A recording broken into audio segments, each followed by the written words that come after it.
C'est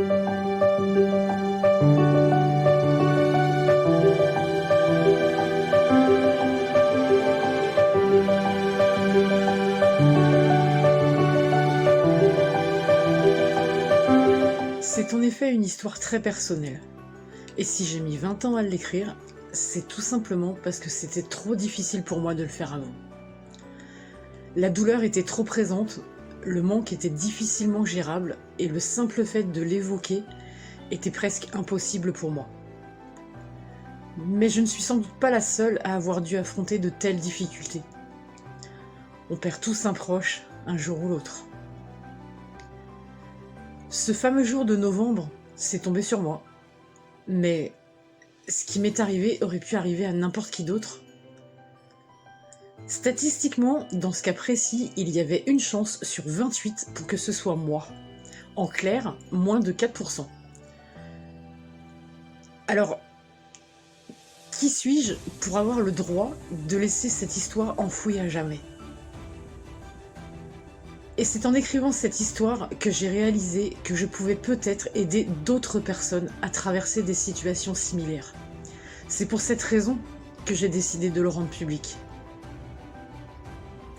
Mon but aujourd'hui, c'est d'apprendre aux autres tout ce que cette histoire m'a appris à moi. Mon objectif est de faire connaître cette histoire à un maximum de personnes parce que je suis intimement convaincue que certains ou certaines peuvent s'y retrouver. Et ce sont eux que je souhaite aider.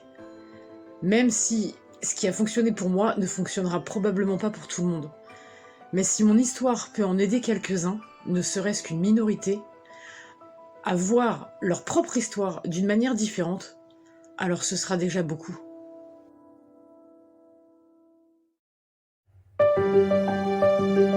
Oui et non. Oui, parce que au bout de 20 ans, j'avais enfin réussi. Tout était là, devant mes yeux. Tout d'un coup, cette histoire ne vivait plus uniquement dans ma mémoire. C'était du concret.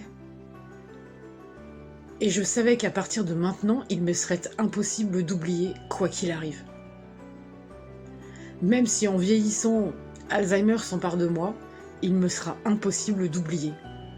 Il me faudra juste le relire. Et non, parce que, arrivé à la fin du roman, j'ai éprouvé le sentiment d'être passé à côté de quelque chose. C'est l'écriture qui me l'a confirmé d'ailleurs. Conclusion, la rédaction a laissé en moi des sentiments partagés entre joie et amertume.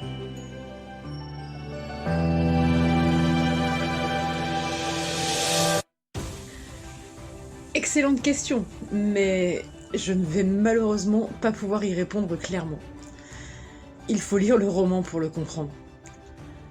La seule chose que je pourrais vous répondre, c'est que lorsque l'on est trop impliqué, il y a des choses que l'on ne voit pas. Des choses auxquelles on ne pense même pas, auxquelles on ne réfléchit pas. Par manque de recul sur nous-mêmes, il nous est impossible d'avoir une vision objective et réaliste. Ce qui est sans doute d'autant plus vrai à 18 ans qu'à 40. Et ce n'est qu'en écrivant le roman et avec 20 ans de recul qu'il m'a été possible de faire preuve d'objectivité envers moi-même.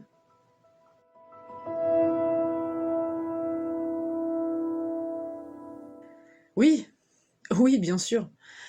J'en retire beaucoup de points positifs.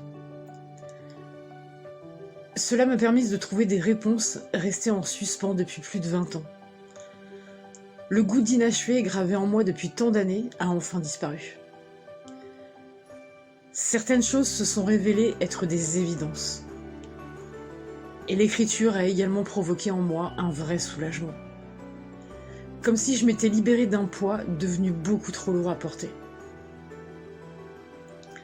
L'écrire, c'est ne rien perdre, ne jamais oublier et en quelque sorte offrir une nouvelle vie à cette histoire. Et cette histoire survivra bien après moi. La douleur s'est transformée en un sentiment de sérénité.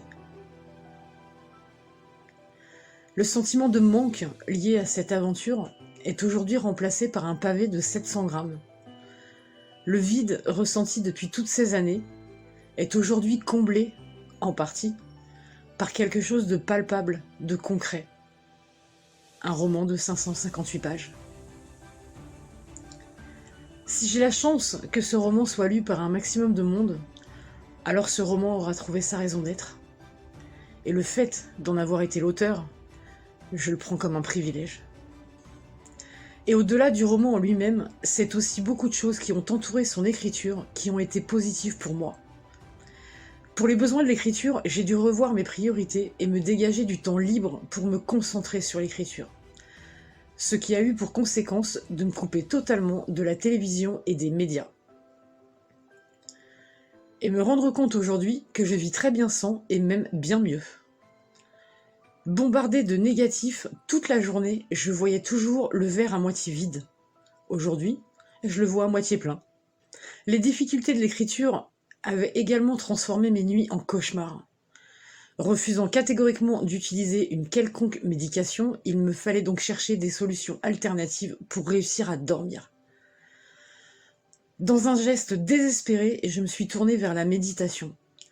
Et ce qui me paraissait être réservé aux illuminés de la planète s'est révélé être très efficace. Aujourd'hui, je pratique régulièrement et j'en retire des bienfaits presque inespérés.